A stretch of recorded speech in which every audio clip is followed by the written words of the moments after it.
Boa tarde a todos. Damos início ao nosso quinto colóquio do primeiro grupo de pesquisas em Geografia Política e com o comando do professor Daniel Galucci Júnior. O professor Daniel Galucci Júnior possui graduação em Direito pela Universidade Estadual de Maringá. Também é especialista em Desenvolvimento Regional pela Universidade Federal do Paraná. Atualmente, atua como analista judiciário no Tribunal Regional Eleitoral do Paraná. Atua principalmente nos seguintes temas: pequenas cidades, geografia urbana, planos diretores. O tema do colóquio de hoje são as eleições de 2018. E a apresentação de hoje será por conta da acadêmica da Unicentro, a acadêmica Keila Miranda Tachevski. Então, passo a palavra para o coordenador do evento de hoje, Daniel Galucci Júnior. Então, Daniel, seja muito bem-vindo. Boa tarde. Obrigado, professor Rogério Carlos Borne. Sejam bem-vindas nossas alunas, Liamar, Keila e Larissa. Encerramos hoje um ciclo que tratou da geografia do voto, das eleições para governador de 1986 até 2018. E a mensagem final desta aula é mostrar como a política paranaense tem algumas peculiaridades em relação a outros estados, outras regiões. Nós também temos, na nossa experiência política, um predomínio de uma década que podemos dizer que é o governo do PMDB. E explico melhor, para a Liamar, para a Keila e para a Larissa ter um entendimento. Veio um pouco da ruptura do regime militar com o período democrático e veio no fio de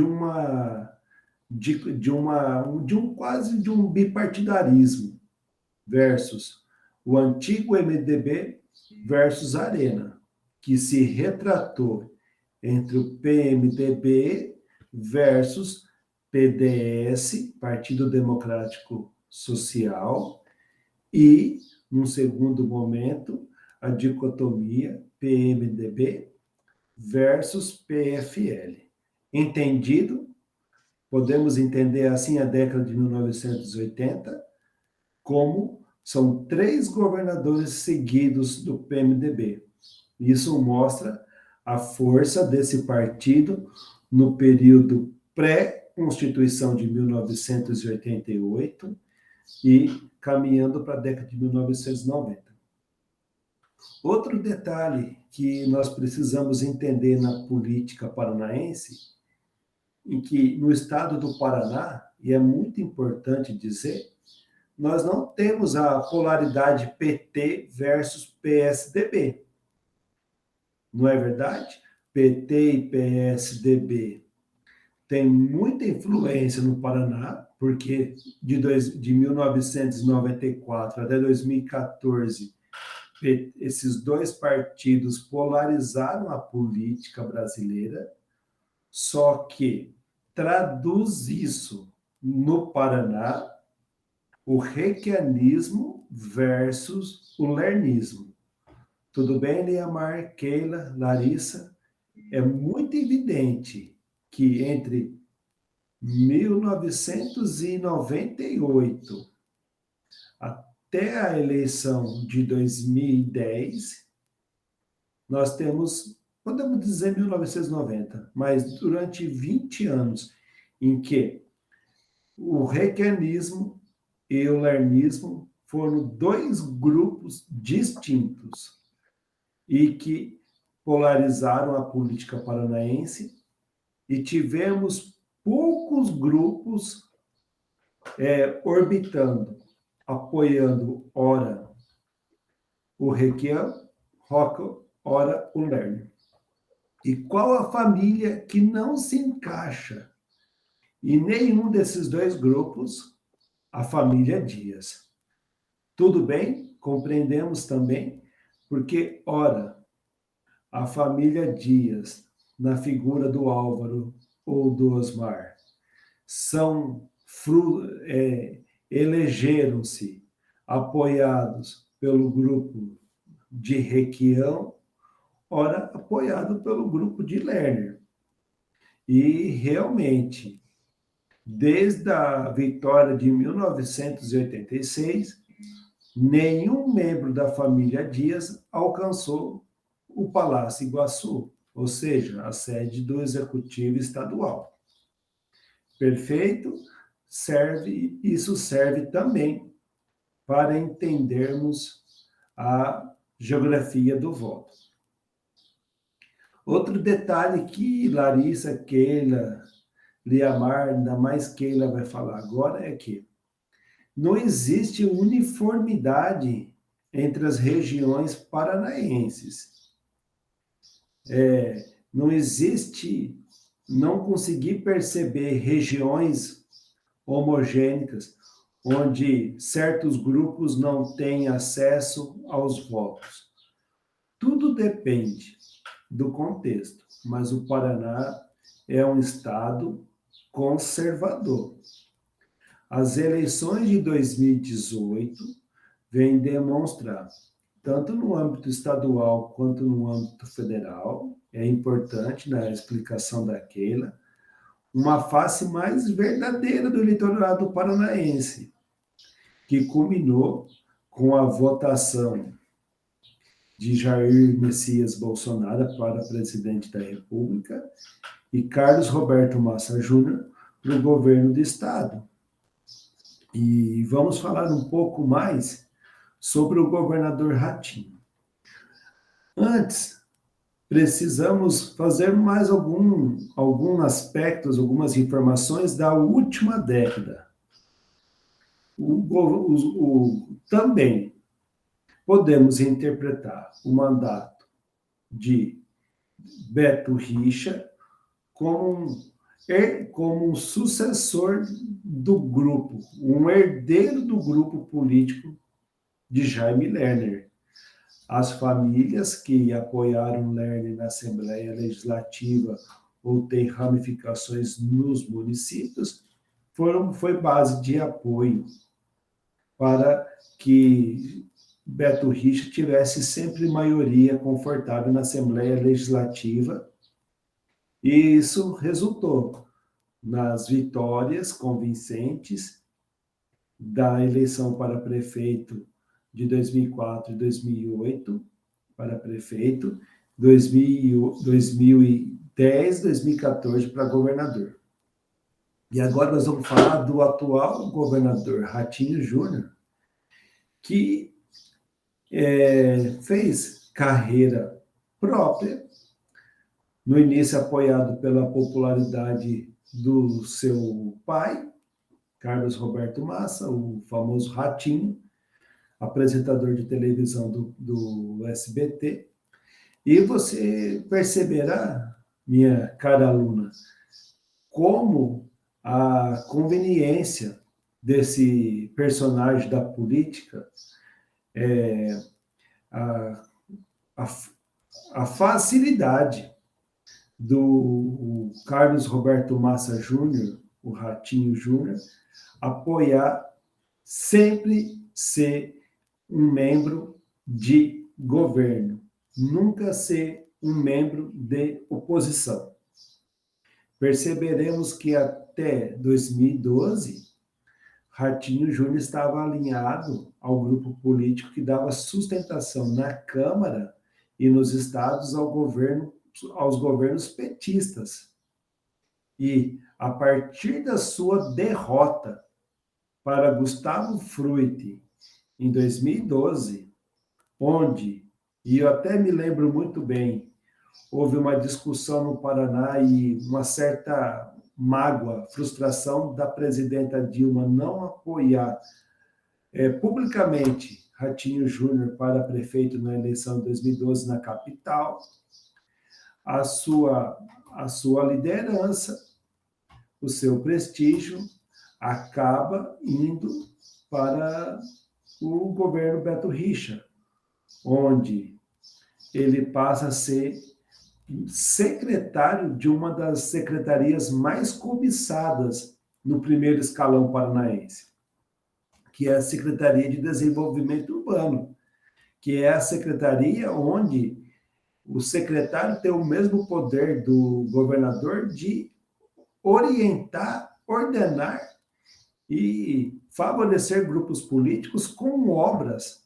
E são as obras de desenvolvimento urbano. E aí você fala Coapar, Paraná Cidade e outras autarquias, onde você impacta positivamente na construção de casas populares, na organização dos planos diretores, nas grandes obras de intervenção urbana, não só a nível municipal, como a nível de regiões metropolitanas, não é verdade?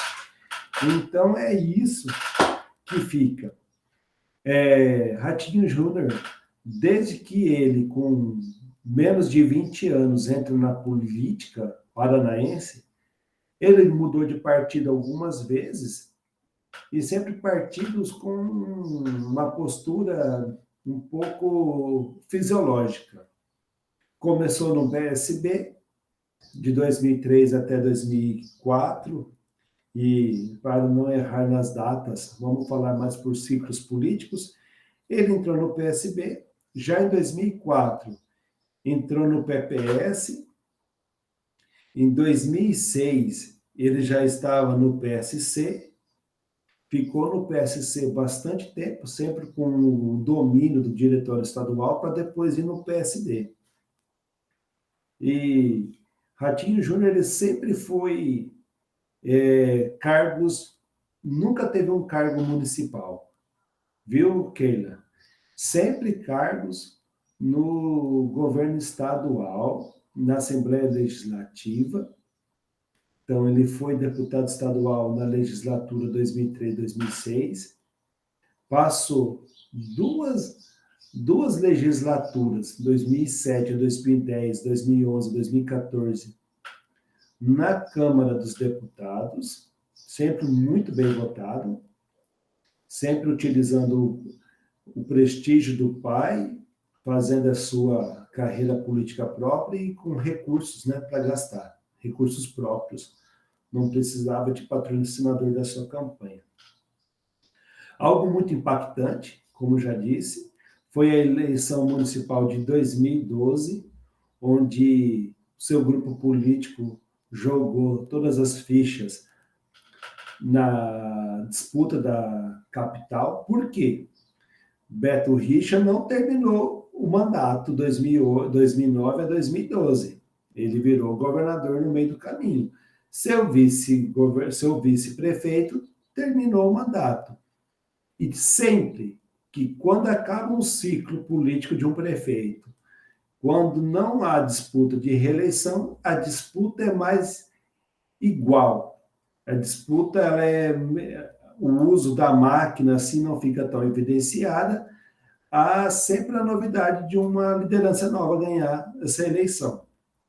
E esse grupo político do governador Ratinho Júnior, viu, Leamar, jogou pesado e foi uma eleição muito disputada contra Gustavo Frutti, do PDT. E desde que Ratinho Júnior ganhou para deputado federal em 2006, ele sempre esteve alinhado, de certa maneira, com o governo federal. Segundo o governo de Luiz Inácio Lula da Silva, primeiro governo de Dilma Rousseff. A partir de 2013, ele recebeu o convite para ser secretário de Desenvolvimento Urbano, e tanto que em 2014 ele não disputa mais uma cadeira à Câmara Federal, e sim à Assembleia. Claro, com um projeto político de permanecer no Paraná, e eu mesmo já percebia que depois do fim da reeleição do Beto Richa, porque o requianismo está com dificuldade de criar herdeiros políticos, né? Tem o João Arruda, que é sobrinho do governador Requião. 2014 é um mandato de Requião. Como eu posso explicar melhor? 2014, quem precisou disputar a reeleição foi Álvaro Dias. Então, entre safra e Requião sempre disputa o governo do estado. Mas em 2018, Requião precisou disputar o quê? A sobrevivência política no Senado, como todo ex-governador faz, que era o projeto originário de Beto Richa. E agora eu quero chegar às minhas alunas no ano de 2014. O governador Ratinho Júnior resolveu disputar uma cadeira na Assembleia Legislativa, mas tão logo venceu, voltou à SEDU, ou seja, ao desenvolvimento urbano, numa visibilidade que, junto com a Secretaria de Educação e a Secretaria de Saúde, são as secretarias que mais dão holofotes e prestígio político no interior. Em 2015, Ratinho Júnior já era deputado, já era secretário, e ele não passou pelas sabatinas e as provas de fogo das votações que impactaram muito a sociedade civil organizada, as bases governistas de oposição, o fatídico abril de 2015, onde se votou a projetos da Previdência, ou seja, Ratinho Júnior escapou na sua biografia de ter que ir para a Assembleia Legislativa dentro de um camburão para votar projetos de interesse do governo, mas que por si só a sociedade paranaense estava um pouco dividida ou contra, né? Principalmente os servidores municipais. Então, mesmo com o fim o segundo mandato de Beto Richa se arrastou, teve a Operação Quadro Negro, e o impeachment da presidente Dilma e essas convulsões sociais meio que ofuscaram o debate do governo do Estado. Se polarizou muito. A Operação Lava Jato, ela quase que dominou os noticiários, e a questão foi mais o mandato de Michel Temer, a questão que envolveu a prisão de segunda instância, quase que um prestígio midiático em cima dos membros do Ministério Público e do Poder Judiciário Federal, personificado em Sérgio Moro. E na eleição de 2018, quando todos os analistas políticos acreditavam que, por causa de certos requisitos da ciência política brasileira, teríamos de novo uma polarização entre PT e PSDB a nível nacional, onde, a nível de Estado, seria disputas parecidas. E nisso, como já se sabia que Beto Richa tinha capital político, não houve negociação no grupo já explodido de Beto Richa, devido a denúncias de corrupção. Houve um abandono das forças que aglutinaram durante bom tempo, que deram sustentação a Beto Richa. Isso fez com que esse mesmo grupo criasse duas candidaturas, da vice-governadora e, na época, governadora que disputou a reeleição, Cida Borghetti, de Maringá, leia-se Família Barros, e versus o Requião, que não teve o herdeiro político que está em gestação, que foi o João Arruda, seu sobrinho. É importante também entender. Neste caso, o lernismo criou-se mais de uma candidatura. E a mais forte foi a candidatura de Ratinho Júnior. Ratinho Júnior, que, de certa forma, aglutinou. E, um minuto. Quem é? Pode entrar. Eu separei teu material. Tá?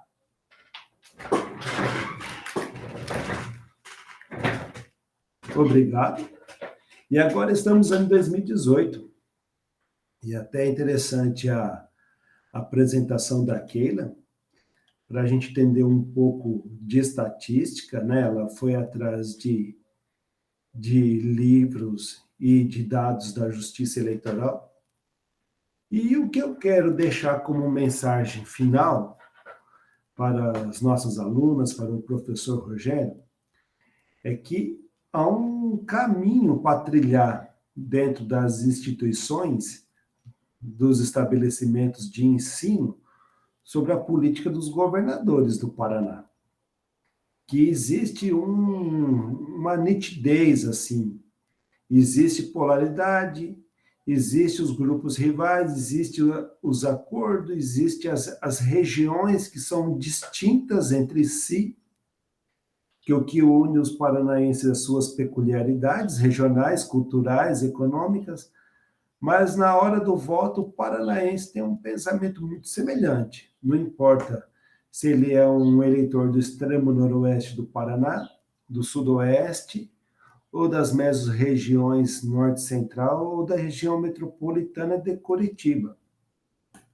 E isso é muito importante quando falamos dos grupos, principalmente dessas identidades, né? Dos grupos das décadas. E esse mandato de Ratinho Júnior vai acabar. Então, feito essas explicações, eu passo para a aluna Keila e depois eu peço novamente a palavra para nós fazermos um fechamento, para que as alunas deixem também as suas impressões para como a geografia pode representar em forma de síntese todos esses 30 e poucos anos de governos estaduais, desde que começamos a votar novamente eleições diretas para governador. Keila, passo a palavra para você. Boa sorte e boa apresentação. Boa tarde a todos. Então, vou falar das eleições de 2018. Eu vou começar a apresentar, só espero um minutinho. Vou achar aqui para vocês.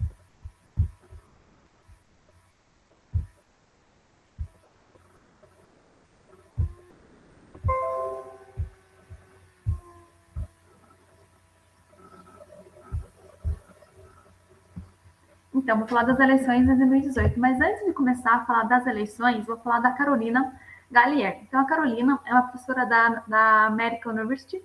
Ela tem duas áreas de pesquisa. Então, ela pesquisa sobre o paramilitarismo dos direitos dos Estados Unidos na Irlanda do Norte e a pesquisa também sobre política urbana. Porém, nessa primeira temática ali do paramilitarismo, ela pesquisa já faz há mais tempo, faz mais de 10 anos que ela pesquisa. Então, ela tem mais conhecimento sobre essa área. Por esse fator, ela já escreveu 2 livros sobre essa temática. No primeiro livro, que é de 2003, ela vai registrar a política de identidade da milícia do estado de Kentucky e a mediação que apresentava um rápido crescimento nessa milícia, também a revolta interna que teve dentro da milícia por causa da prisão do comandante que chefiava essa milícia, né? Também encaixava, o segundo livro, no caso, vai fazer uma análise, porque os paramilitares levaram mais de 10 anos após o acordo de 98 para retirar as armas e retirar também as unidades armamentistas que tinham na Irlanda. A segunda pessoa que eu vou falar é Yves Lacoste. Já ele não precisa muito de apresentação, né? Para nós, de geografia, ele é bem conhecido. Então, ele é um geógrafo francês, ele também dava aula de geografia, dava aula também de história. Ele era um indicador da flexão da geopolítica na França. Também era considerado comunista, ele também era muito crítico em suas obras, né? Então, as principais críticas que ele fazia em suas obras era a negligência em relação às bases epistemológicas da geografia. Ele queria ter tipo, um alerta, assim, principalmente aos geógrafos, né, que a geografia era um poder que não estava na mão dos geógrafos, mas sim uma pequena quantidade de pessoas, que era essa pequena massa usava esse poder para controlar os menores, e a geografia em si não usava esse poder, os geógrafos não conheciam a força desse poder. Já o Yves Lascaux escreveu mais de 20 livros, né? Esses que eu estou apresentando para vocês agora seriam entre os mais conhecidos, os mais famosos dele, e com certeza o mais famoso da geografia serve em primeiro lugar para fazer a guerra. Então, nesse livro traz bem claro, né, que geografia é usada por outras massas, não pelos geógrafos, né? Então, no caso, nós geógrafos não usamos o poder da geografia. Para começar a falar das eleições de 2018, é bem isso que o Daniel estava falando, né?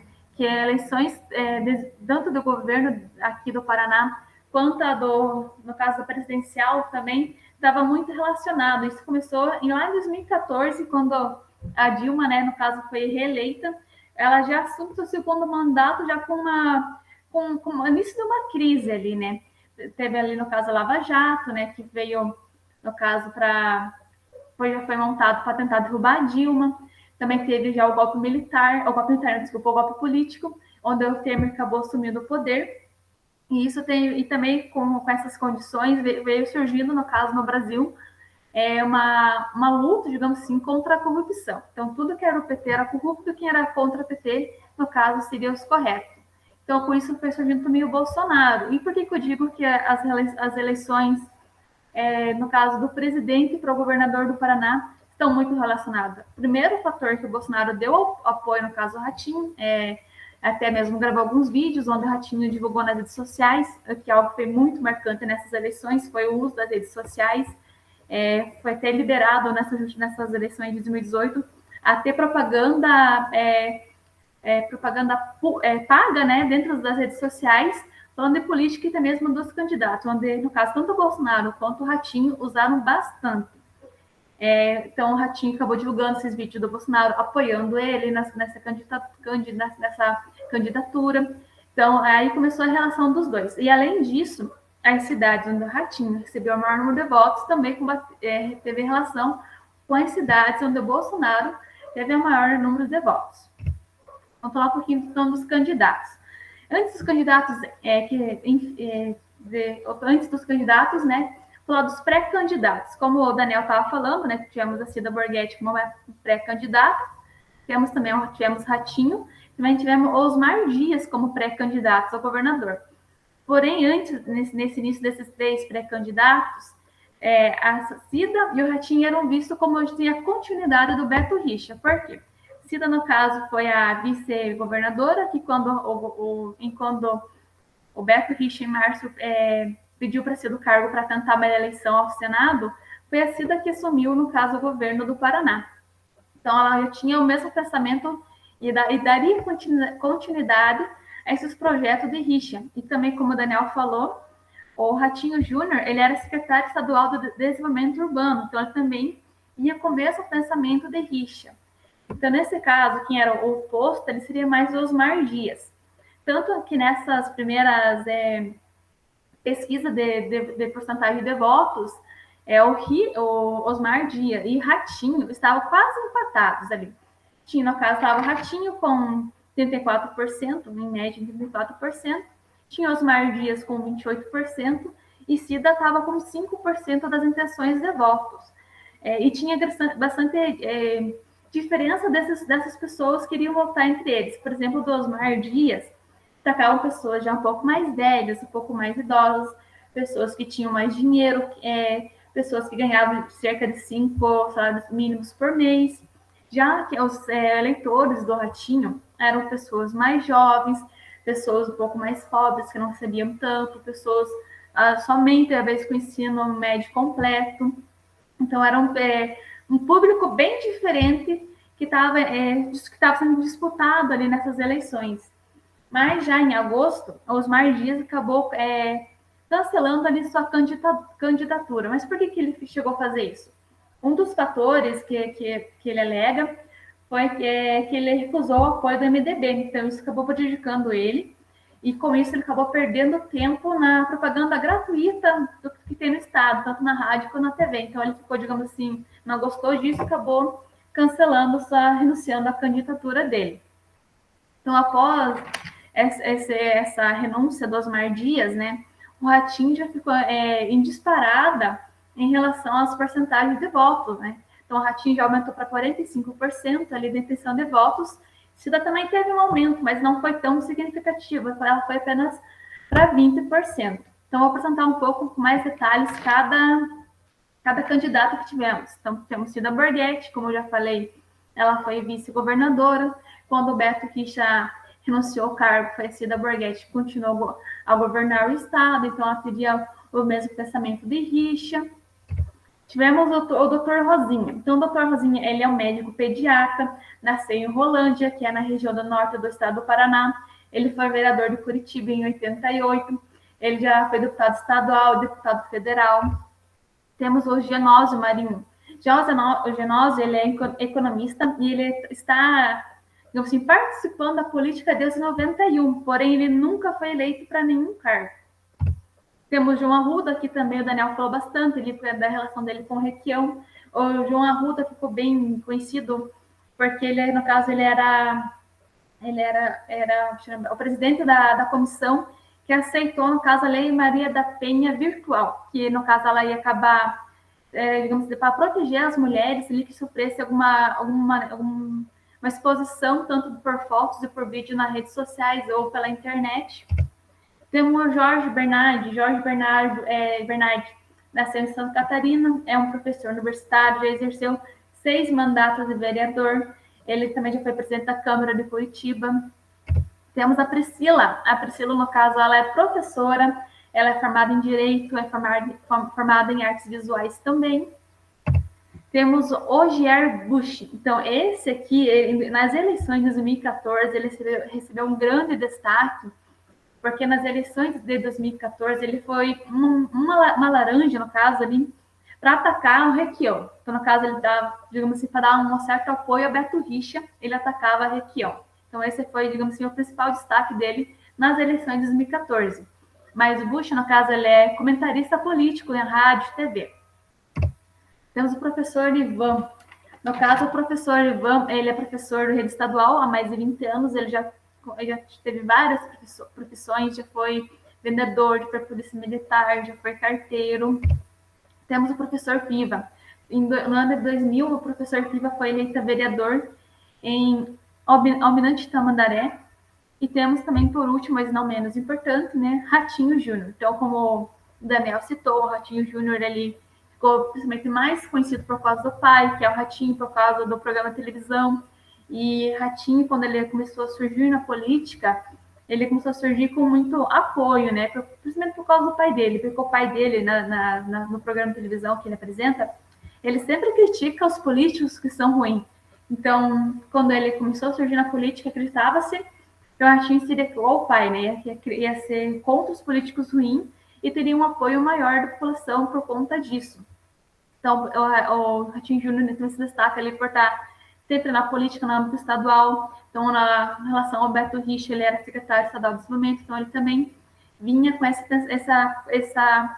também ia seguir com esse pensamento do Beto Richa até durante, digamos assim, os debates que estavam acontecendo para as eleições.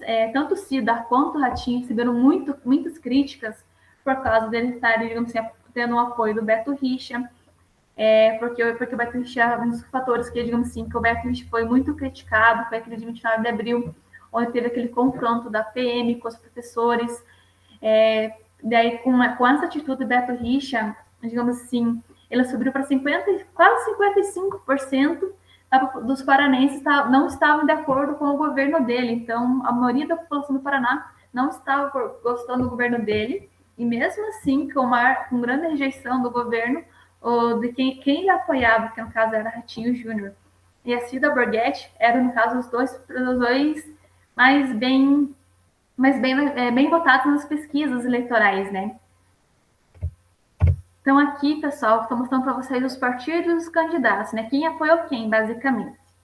Então, o Ratinho teve apoio de 9 partidos, Cida Borghetti teve apoio de 7 partidos, Bush teve apoio de 2 partidos, Jorge teve apoio de 2 partidos também, Marinho teve apoio de 2 partidos e João Arruda teve apoio de 3 partidos.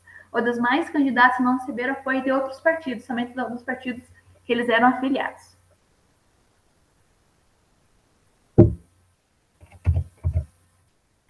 Já como resultado das eleições, Ratinho Júnior ganha em primeiro turno com quase 60% dos votos, como já era esperado, conforme as pesquisas.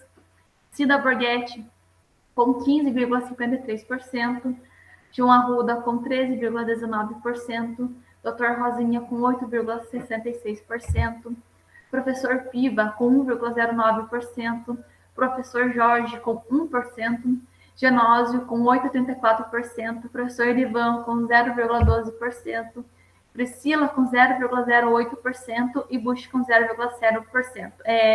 Bush, no caso, ele não conseguiu votos porque ele não foi aceito, no caso, a candidatura dele não foi aceita.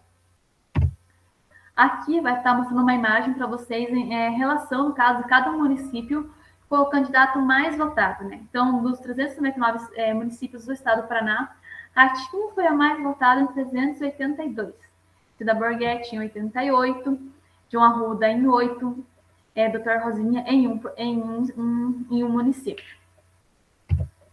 Aqui está nos mostrando, no caso, uma imagem também das porcentagens de votos que Ratinho Júnior recebeu. Então, o mínimo de votos que ele recebeu foi de 20,54% e o máximo de 86,41%. Aqui, com essa imagem, podemos observar que foi bem distribuída essa porcentagem de votos, que também está na região ali do norte do Paraná e também na região metropolitana, quando ele recebeu bastante votos, em Cascavel, por exemplo, também nas principais cidades, né, ele recebeu a maioria de seus votos. Aqui nessa imagem, também está representando o caso total de votos que o Ratinho Júnior recebeu. Então, olha, ó, Ponta Grossa, Curitiba, Maringá, Londrina, Foz do Iguaçu e Cascavel, até mesmo Guarapuava, ali dá para a gente perceber que ele recebeu bastante votos. Nessa outra imagem, no caso, eu quero fazer uma comparação das cidades onde ele recebeu os votos com as cidades que o Bolsonaro recebeu votos, que foi no norte do Paraná, Cascavel, Foz do Iguaçu, ali também até mesmo Guarapuava, Curitiba, região metropolitana. Então, a relação do apoio do Bolsonaro com o Ratinho para governo, digamos, teve algum efeito, né? Que mesmo em cidades que ambos receberam maiores votações nas mesmas cidades, né? Talvez ali o centro do Paraná foi onde o Haddad recebeu mais votos e também foi onde o Ratinho também recebeu um pouco menos de votos, que foi no centro do Paraná. Então, eu pesquisei um pouquinho ali dos candidatos para as eleições de 2022, ainda muito pouca coisa, mas já temos pré-candidatos para o governo. Então, temos Ratinho Júnior, Roberto Requião e Dr. Rosinha, já são pré-candidatos. Eu coloquei o Beto Richard também, mas um pouquinho mais embaixo, porque, no caso, ele está falando em sair pré-candidato, mas ele ainda não deu certeza, mas ele está, digamos assim, falando que vai ser como pré-candidato. Então, podemos até observar, no caso do Roberto Requião, já está fazendo campanhas pelo estado do Paraná, está fazendo uma carreata. Inclusive, essa semana, o Roberto Requião vai estar aqui em Guarapuava para fazer sua campanha. Daqui está, no caso, minhas referências. Eu acho que é isso, pessoal. Alguém tem alguma dúvida, algum questionamento?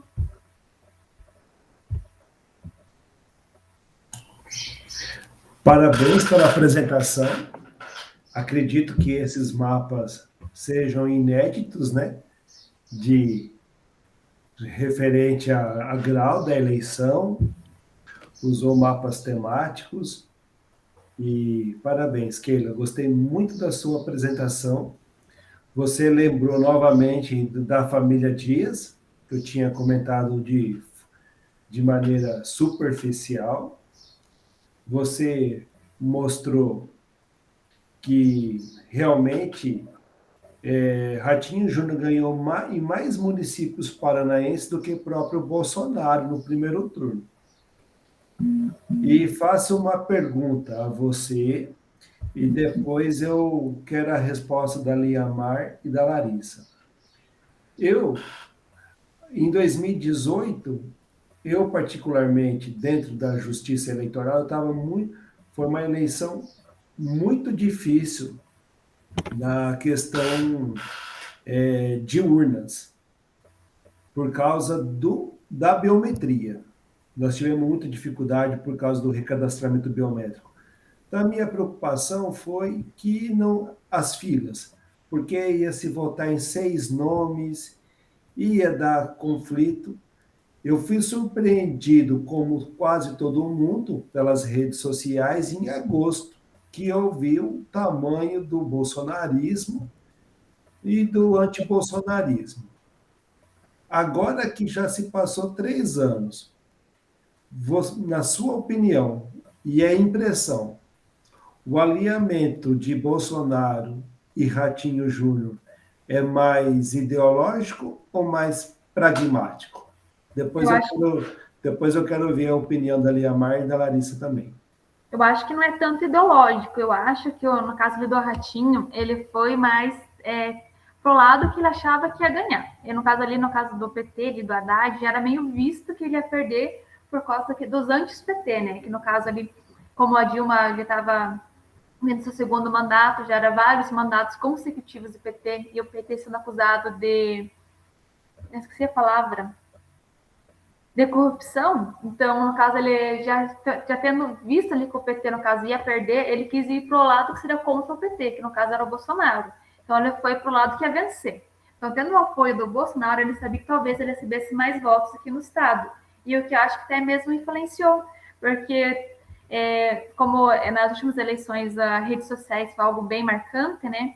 Ele até usou das redes sociais para demonstrar que o Bolsonaro estava dando apoio a ele, né? Então, eu acho que foi mais questão de interesse mesmo, não tanto ideológicas, porque até nesse momento da pandemia, eu acho que o Ratinho até foi meio esperto, né, nessa questão da relação à pandemia. Ele chegou em alguns momentos até meio ir contra o Bolsonaro em relação às vacinas, né? Ele começou a se agilizar um pouco antes que o Bolsonaro para comprar as vacinas, o que, de certo modo, vai fazer até que o Ratinho, nessa próxima eleição, ganhe mais votos por causa disso. Liamar?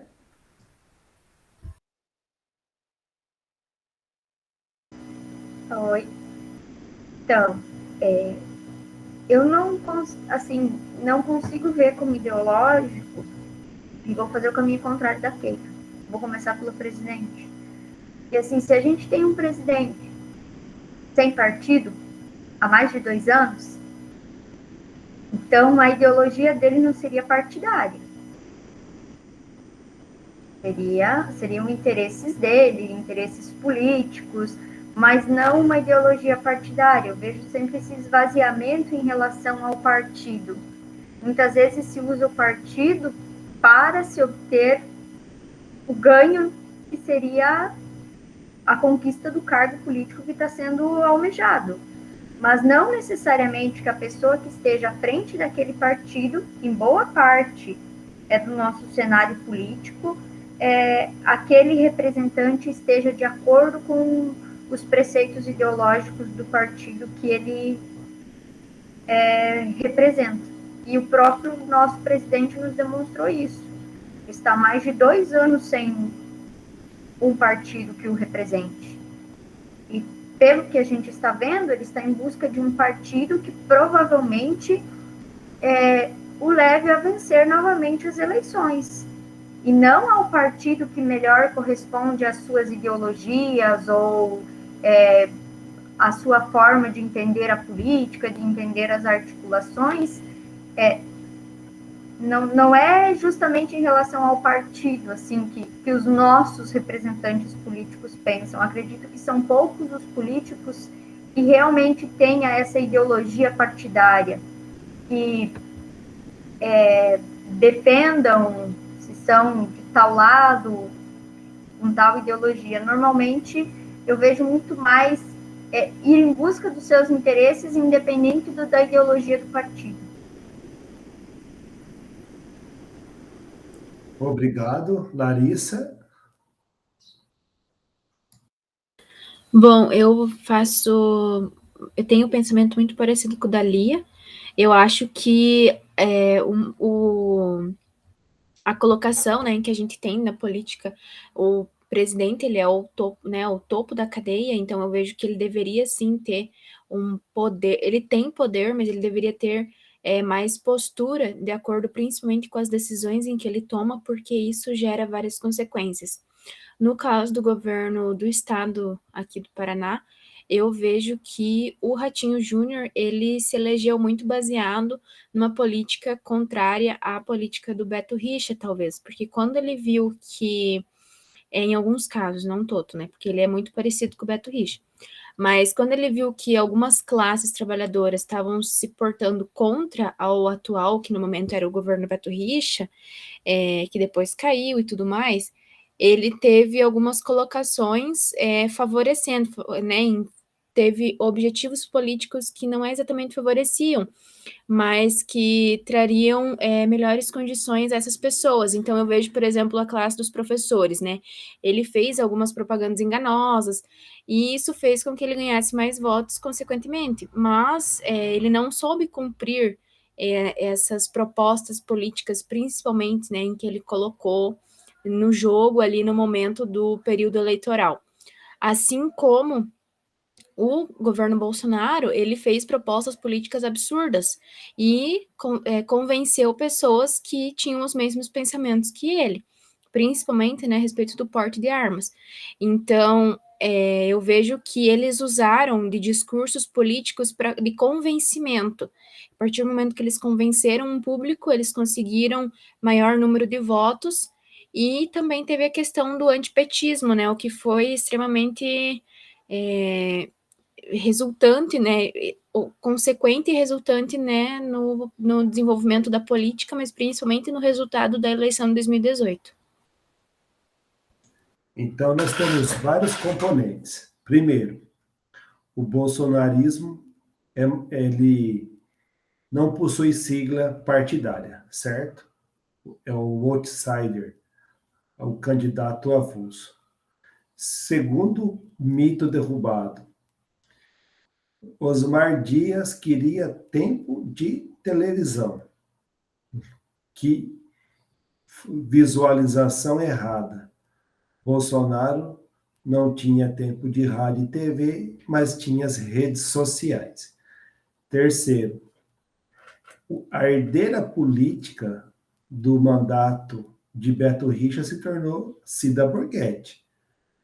Essa imagem ficou grudada, a ponto do deputado Ricardo Barros temer a sua própria reeleição. Outro ponto que eu quero chegar a vocês. O Bolsonaro, ele é o candidato de um eleitor que sempre existiu. E eu sempre discuto isso, ainda mais com o livro de Ciência Política do professor Jairo Nicolau, que ele diz que o Brasil dobrou à direita. Bolsonaro é o candidato que o eleitor escolheu. Ele, em nenhum momento, ele escondeu seus pensamentos, seu pensamento, sua política, seu modo de ser. Não é verdade? Ele nunca mentiu. Se um ponto positivo que o presidente Bolsonaro tem é a sua franqueza. E o eleitor se dobrou à direita. E o eleitorado paranaense, Keila? Tem-se o senso comum, que tem um pensamento mais no ramo de direita. E depois das nossas aulas, qual a estatística, qual a percepção do nosso eleitorado, levando em comparação se sermos de centro, direita ou esquerda? Eu acho que aqui no Paraná, ele é que nem você acabou de falar, Daniel. Sempre teve o da direita, né? Eles, o Bolsonaro, os que era apoiador do Bolsonaro, e aqui no Paraná também sempre vai ter o de direita. E no caso, eu acho que seria mais o Ratinho mesmo. Então, Acho que essa é a minha visão. Ou mais para a esquerda, eu acho que talvez ele é o João Arruda, talvez um pouco do Requião. Liamar?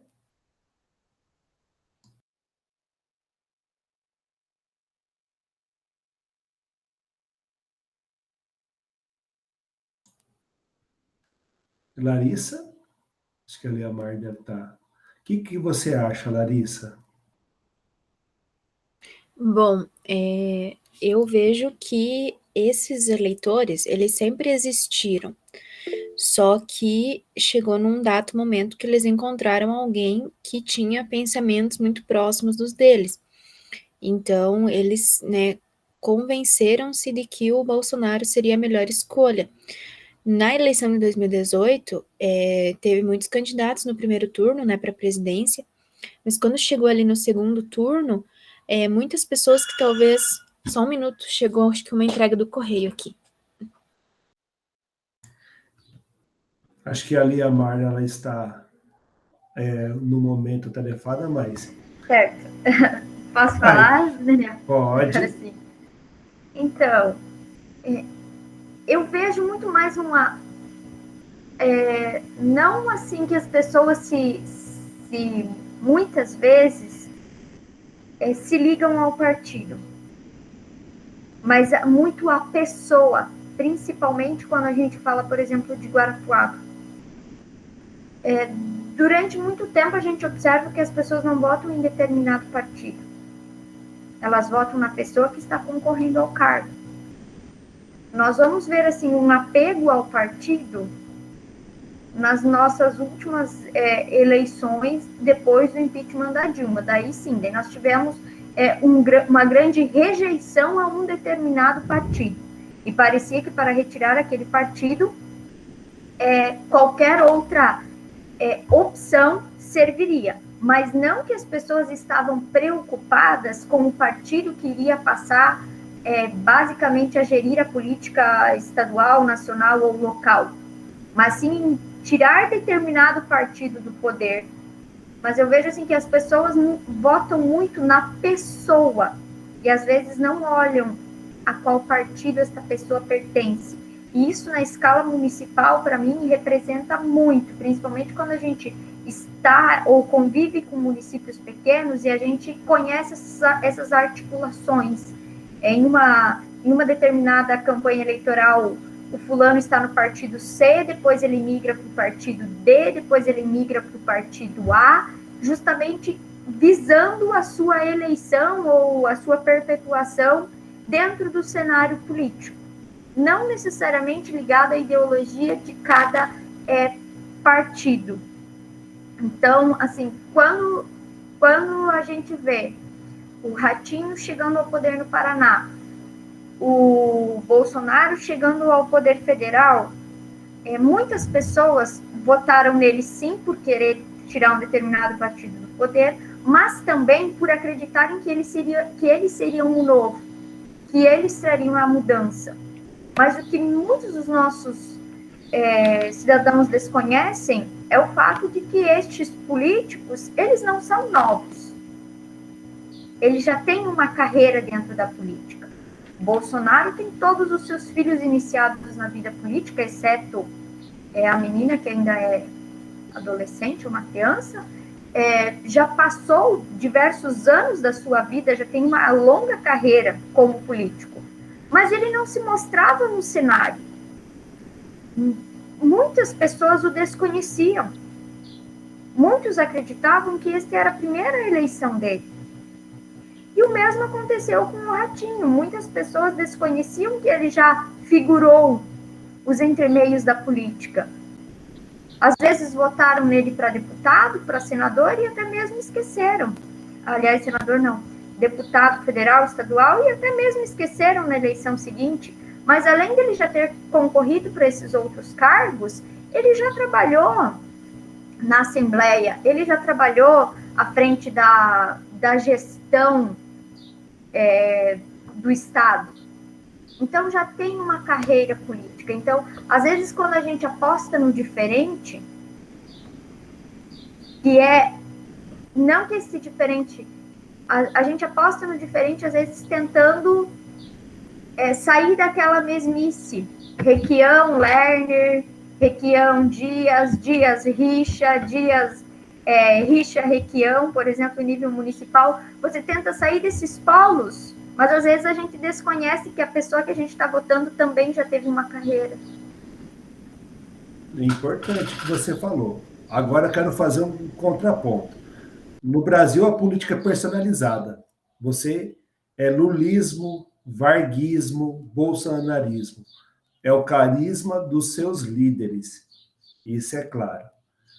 E no auge do movimento da Operação Lava Jato, onde o antipetismo estava no seu nível máximo de rejeição, se o ex-presidente Lula pudesse ter concorrido às eleições de 2018, vocês acham que, mesmo assim, o antipetismo, e não importa qual rosto teria vencido a eleição de 2018 e influenciado a eleição no estado do Paraná?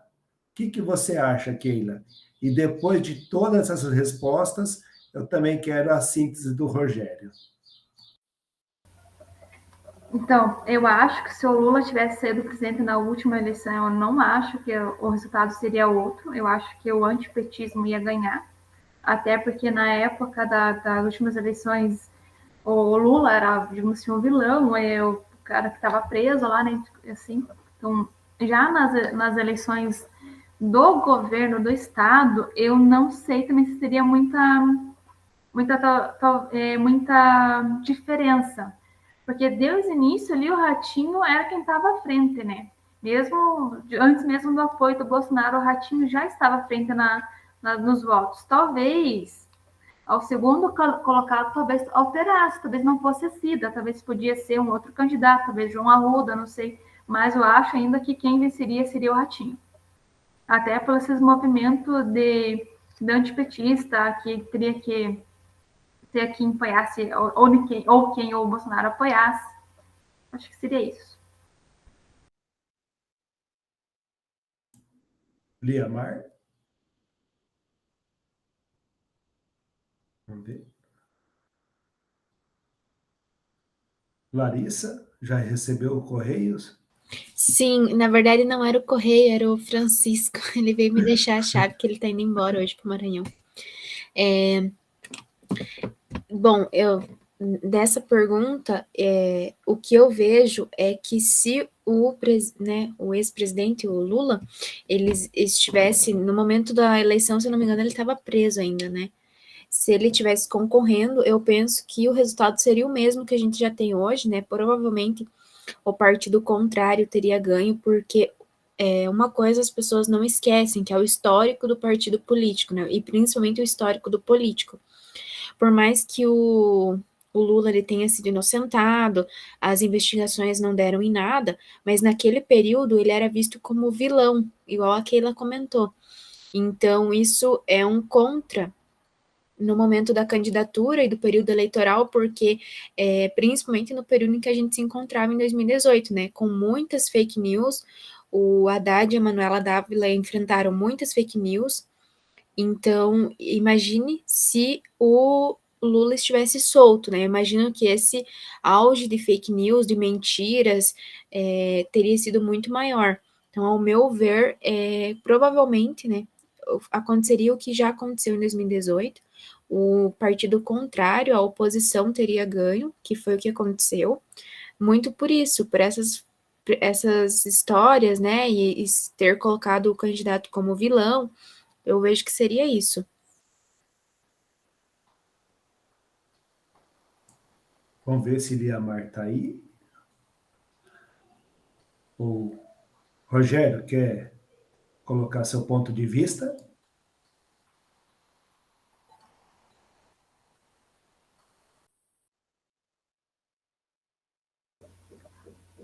Rogério, seu áudio está desligado. Oi. Desculpa, Lê. Bom, eu não interferi antes, porque esse espaço é de vocês, né? Mas agora, sempre para arrematar, eu falo alguma coisa. Eu, para mim, como cientista político, eu sou cientista político, né? O Ratinho, ele é um governador de centro-direita, tá? Então, de centro-direita, que ele tende mais para favorecer a classe econômica, mas não deixa, em certo ponto, a classe social. Não como com ênfase, mas ele não abandona totalmente a classe social, né? Em relação ao alinhamento, eu acho que ele tem um alinhamento com o Jair Bolsonaro, mas até certo ponto eu achei estratégico. Depois eu achei que não era tão estratégico assim, era um pouquinho ideológico. Um pouquinho ideológico, né? Estratégico por quê? O Jair Bolsonaro tinha um eleitorado grande e ou ele batia de frente e não conseguia o que ele queria pelo governo federal, ou ele tentava contornar. Então, ele vai contornando as curvas do Jair Bolsonaro. Quando tem questão polêmica, ele fica quieto, ele não se manifesta. Então, ele usa uma estratégia com o governo Bolsonaro, uma estratégia para conseguir vacina, para conseguir benefícios do governo federal. Então, ele não ataca e ele vai contornando. Mas um ponto que eu achei que ele tem um pouquinho da ideologia do Bolsonaro foi o caso das escolas cívicos militares, que nem o Bolsonaro lançou essa ideologia, mas nem ele implantou, e o Paraná implantou. E eu senti que algumas escolas, principalmente lá em Irati, que eu tenho mais afinidade, que a minha irmã se aposentou agora do Estado, era professora, eu notei ali que nas escolas eles fizeram uma eleição, daí a eleição não dava o que ele queria, ele prorrogava a eleição, fazia outra eleição, na terceira eleição, aquela escola que ele queria, ele colocava cívico-militar. Aquela escola cívica, então foi uma coisa assim muito forçada, que o próprio Bolsonaro lançou ideia e não implementou. E aqueles dias eu andava por lá e andei conversando com os pais de alunos, perguntando, mas por que você quer a escola cívico-militar, né? Qual que é a ideia dos pais? A ideia é que ele não dá conta do menino ou da menina em casa e ele acha que botando na escola com o policial vai botar ele na linha. É essa a ideia que o pai das crianças tem, né? Que eu acho uma grande afronta, né? Porque a diretora que está lá, o professor que está lá, os coordenadores que estão lá, eles foram formados para a educação. A formação deles é para a formação. Eles vão lá receber ordem de alguém que é da segurança pública, que está aposentado na reserva, na reforma, e para ter aquela ideia, aquele sentimento lá de... não de, repressão militar, né? Então, nesse ponto, eu achei que ele foi ideologicamente ao Bolsonaro. Nos outros sentidos, ele foi estrategicamente na linha do Bolsonaro. Essa pergunta que vocês fizeram, que se o Lula se candidatasse na última eleição, se ele teria ganho, na verdade, ocorreu uma coisa parecida com a eleição Dilma-Aécio. Isso é a minha opinião. Porque o que acontece, né? A direita é do São Paulo para baixo. Rio de Janeiro, divisa São Paulo para baixo. Então, aqui é direita sempre. Nordeste é sempre esquerda. Tá? Então, o Bolsonaro, como não estava o Lula, que tinha força no Nordeste, ele conseguiu invadir o espaço do Haddad, por herança. Então, ele conseguiu aumentar o eleitorado dele no Nordeste. Se o Lula tivesse concorrendo, esse espaço no Nordeste, ele não ia conseguir tão fácil. Mesmo com a rejeição do Lula, eu acredito que o Bolsonaro ganharia, mas com uma diferença muito pequena. É muito pequeno. Talvez até o Lula ganhasse, mas era mais provável que com uma diferença muito pequena. E aqui no Paraná não mudaria nada, mas nada mesmo, porque aqui é direita, é centro-direita e sempre foi. Então, aqui, para mim, não mudaria nada, o Ratinho ia da mesma forma. O Ratinho, eu vi o Ratinho, a vida dele, ele se formou, ele estudou para ocupar um cargo público. Então, ele já foi construindo essa história dele, e ali não tinha opção mais forte do Ratinho. Então, ele se fortificou na eleição municipal, e quando chegou ali, ele já chegou fortificado. E como a linha do Beto Richa, indireta, que eles se esconderam nessa eleição, a linha do Beto Richa, ela, com todas as denúncias contra o Beto Richa, essa linha praticamente desapareceu, sobrou espaço para ele ganhar no primeiro turno. no primeiro turno das eleições, junto com a popularidade do pai dele. Eu falei para vocês que o governo do Ratinho é centro-direita, quer dizer, ele tem uma tendência forte para o poder econômico, sem descartar totalmente o lado esquerdo. Jair Bolsonaro, ele tem uma tendência de quase extrema-direita, porque ele envolve o poder econômico e a ideologia. Mais tarde, ele começou a enveredar essa palavra, né? Enveredar para o lado, para a esquerda, porque ele viu que estava perdendo voto. Então, ele teve, de alguma forma, colocar o social na vida dele. Colocar o social na vida dele por questão eleitoral. E daí veio a pandemia, toda aquela situação. Eu fiz um curso lá na Alemanha, lá na Leipzig Universität, sobre as técnicas do nazismo. E daí me lembrei daquela discussão, se o nazismo é regime de direita ou de esquerda. Não sei se eu cheguei a falar nesse grupo de pesquisa. O nazismo é um regime de direita, e bem de direita. Então, ele foi financiado por várias empresas que temos até hoje aqui no Brasil, empresas alemãs. Eu não vou citar nome, porque eu tenho medo de ser processado, mas todas as empresas que financiaram o nazismo, tiveram trabalho escravo, inclusive, elas estão no Brasil hoje, né? Toda essa situação. Quem fabricava aquelas cápsulas da câmara de gás é uma empresa, mas não é correto dizer que foi a Bayer. Foi a empresa que antecedeu a Bayer. A Bayer comprou essa empresa, então não foi a Bayer, né? A pronúncia é Bayer, né? E nesse curso a gente viu, eu fui estudar as técnicas da propaganda nazista, né? A técnica principal é dividir as pessoas. Quanto mais dividir as pessoas, mais as pessoas discutem racionalmente entre si e mais se polariza. Então, essa era a principal técnica de Goebbels. Mas, voltando, regime de direita, daí dizia assim, mas os trabalhadores, o nome do partido era Partido Nacional Socialista. O nome não quer dizer nada. O partido do Jair Bolsonaro é Partido Social Liberal. Então, eles teriam, pelo nome, seria de centro. O único partido de centro que nós temos hoje no Brasil é o Partido Democrata Cristão. É o único partido de centro. Nós temos alguns partidos que são catch-all. Catch-all é aqueles que parecem de centro, mas eles vão aonde o vento está soprando. É o caso do MDB. E tem mais dois que eu não estou lembrado do nome. Então, provas de que o partido ele era de direita. Por que ele colocou socialista no nome? Porque lá na época que o Hitler estava ascendendo ao poder, estava numa inflação muito alta. A Constituição de Weimar, de 1919, ela era excessivamente garantista, de garantia de direitos sociais, só que ela era exageradamente garantista. Então, ela enfraqueceu o Estado, porque os tributos ficaram muito altos e o poder econômico começou a enfraquecer porque tinha que pagar esses tributos. E a facilidade de se nomear o primeiro-ministro totalitário, a Constituição favorecia muito. Ela foi socialista, foi social demais, não socialista, social demais.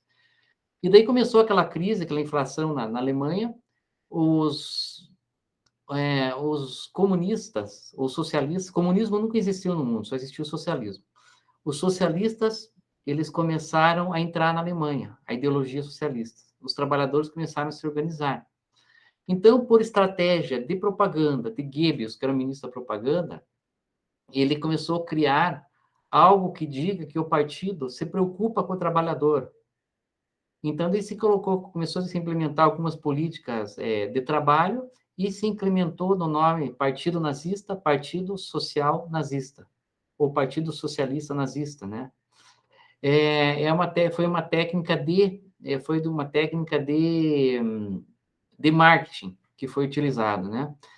E lá na Alemanha, outra coisa que é bem interessante, né, é que uma das metas do partido nazista é combater o comunismo. Eles falavam comunismo, mas era socialismo. Combater o comunismo, inclusive se você pegar o livro Mein Kampf, eu tenho ele em português, se quiserem podem ler, mas não vale a pena, que é perda de tempo, né? Não que vocês vão ser influenciados, mas é perda de tempo.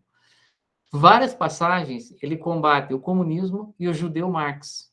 Então, ele combate o judeu, ele fala o judeu Marx. O Karl Marx era judeu. Então, todas as situações demonstra aquela parte regime de direita, esquerda, centro, extrema direita, extrema esquerda. Então, eu classifico o Ratinho como de centro-direita, como PSTB. O partido PSTB é um partido, ele não é do PSTB, mas é um partido, sim, por excelência de centro-direita. O PT, muito antes do Lula ganhar a primeira eleição, ele era perto da extrema-esquerda. Depois, na eleição de 2002, ele se associou com os empresários, se coligou com o MDB, ele ficou de centro-esquerda, levemente de centro-esquerda. Então, era isso que aconteceu. Tá bom? Beleza, obrigado. Professor Rogério, acredito que aconteceu alguma coisa com a internet, que a Keila e a Larissa são de Guarapuava e as duas, ao mesmo tempo, saíram da nossa reunião. Então, deve ter tido algum temporal lá, né? Tá? Como sempre, nossa área de transição aqui. Então, se a Liamar quiser comentar alguma coisa, se ela não quiser, eu encerro a reunião daí, né? Eu esqueci de falar para eles responderem a lista de presença, mas não tem problema. Não, você falou no começo. Falei? Uhum. Professor, agora o próximo encontro é com a professora Márcia da Silva, né? Em novembro. Sim, eu vou tentar agendar com ela. Vai ser uma palestra, não é bem uma palestra que vai ser convidado todo mundo para participar. Do tribunal, vai ser convidado o pessoal dos outros grupos de pesquisa, vai ser um evento aberto, né? Vai ser um evento aberto que os organizadores serão vocês, tá? Vocês serão os anfitriões. Então, a gente vai fazer uma mesa só conosco, só com o pessoal do GPGP, e os demais serão espectadores. Então, a gente vai fazer pelo StreamYard, aquele mesmo sistema que o Augusto sabe saber, e nós vamos fazer a mesa. Como a gente tem poucos alunos, aqui dá para fazer uma mesa bem bacana, tá certo? E daí, se você quiser presidir, eu deixaria para você, porque você que é o especialista em geografia política, e eu participaria junto. Dia 25 e 26 tem um evento em Curitiba, o Prepara 2021. Dá para a gente fazer alguns dias antes ou depois, sem Foi bom que você me avisou, que eu não sabia disso, né? Isso, já eu foi vou fazer definido. O seguinte, eu vou ver uma data e daí eu pergunto para você, tá? Antes de convidar a professora Márcia. Perfeito. Tá? Daí, no dia 25, eu faço dos outros grupos de pesquisas. Os outros grupos de pesquisa tem pouca gente de cartório, então não vai ter problema, né? Não, perfeito, né? Dia 25 e 26, né? Direção-Geral, a presidência do TRE vai fazer um evento gigantesco aí, tanto que nós já estamos até voltando ao atendimento público. Então, tá certo. Pode falar. Da minha parte, quero agradecer a Liamar, as outras colegas, os meninos, né? E que foi uma experiência maravilhosa poder participar desse grupo de pesquisa. E eu aprendi muito mesmo, aprendi mais do que eu pude ensinar. E a política paranaense passou a ter mais sentido, né? Depois dessas reflexões que nós fizemos no ano de 2021. Agradecer a Liamar, com a sua apresentação, e passar definitivamente a palavra a você, Rogério, agradecer muito o que você faz com os servidores do TRE, você descobre talentos, né? Servidores em pesquisadores e professores, e que essa experiência possa continuar no período de 2022, principalmente nos meses de junho, julho e agosto, que antecede o calendário eleitoral e é depois do final do atendimento ao público, né, que se encerra em maio. Uma experiência ou com governadores novamente, senadores ou o Atlas presidencial, né, que é um período também importante falar como que os presidentes foram votados no Paraná. Muito obrigado. Então, eu que agradeço a Liamar, com todo carinho, os alunos que por algum motivo técnico saíram, E eu queria dizer uma coisa para você, Daniel. Você é o professor nato, você tem que investir no mestrado urgentemente. Essa técnica que você fez sabe? com as alunas, de fazer esse ping-pong, mexer com elas, puxar o debate, isso é uma técnica de professor de excelência, uma técnica aplicada na Alemanha. Então, Daniel, invista, faça um mestrado, e que você vai ser você já é um grande professor, só que não está formalizado, você está, de fato, Informação. obrigado por você. E, como eu falei com o professor Silvano da Uninter, ele elogiou muito o teu trabalho. Então, e você tem uma carreira em aberto como professor, não fique só como servidor, e tudo que você precisar contar comigo, as portas e as telas do computador estão abertas. E eu sei que você é católico, né? Então, eu Sim. desejo, aqui atrás tem o Dom Bosco, não como santo, mas como professor, eu desejo que ele lhe proteja na sua carreira, na carreira da Lia Mara, não sei se a Lia Mara é católica, mas se ela não for católica, que Deus abençoe a vida dela. Ou o Dom Bosco, não, se ela não for católica, o Dom Bosco não é como santo, mas como um homem de educação. Né? Sim, sou católica e professora ainda, meu pai. Então tá bom. Eu faço aquela cartilha da Igreja Católica, que eu quero colocar o Daniel no próximo ano, né, da CNBB. Vou agradecer a Larissa. A Larissa chegou aqui para nos despedir, estava com um problema técnico. Larissa, muito obrigado pela tua presença, muito obrigado pelo carinho de vocês. E todos vocês, como é que é o coordenador do grupo de pesquisa, ele está indo embora, mas um amigo vai ficar aqui para sempre, tá bom? Contem sempre comigo e considerem-se minhas alunas, mais alunas do Daniel, mas considerem minhas alunas, tá? Então, sucesso para vocês e até a palestra da professora Márcia, que eu vou marcar ainda, tá bom? Então, declaro encerrada a nossa sessão. Calma, professor. Nossas alunas querem nos contar alguma coisa. Agora que eu vi a mãozinha lá, então. Liamar? Larissa, desculpa. Vou usar, então. A Larissa, então. Não, eu queria agradecê-los e falar que é muito bom ouvi-los e gostaria muito mais que esses momentos de ouvi-los fossem ampliados. E vocês, como excelentes profissionais, vocês que estão à frente de todos esses processos, vocês conhecem muito mais da política do nosso Estado, da política do nosso país, das articulações, de um mundo que, às vezes, para nós é até um pouco desconhecido, muito desconhecido. Então, ter a oportunidade de ouvi-los, talvez, em um próximo programa, em um próximo evento, mas ter a oportunidade de ouvi-los para nós seria muito enriquecedor. Acho que todas as vezes que vocês fizeram colocações, tanto o Daniel quanto o professor Rogério, foram muito pertinentes e nos ensinaram muito. Nós temos ainda muito que aprender com vocês. Vocês são excelentes profissionais e excelentes professores, mesmo não sendo, Daniel, oficialmente um professor, você também ensina muito bem. Eu acho que professor, um pouco de professor todo mundo tem, todo mundo todo mundo consegue compartilhar, instigar o outro a pensar, refletir, e eu acredito que a gente poder ouvir vocês, ouvir a experiência de vocês, a caminhada de vocês, tornaria a nossa vivência enquanto estudante muito mais rica. Nos abriria novos horizontes, novas perspectivas para olhar o mesmo assunto. Muito obrigada. Então, Larissa, quer falar ainda? Não. Sim, eu peço desculpas, acabou, eu não sei se está carregando, vocês estão me ouvindo bem?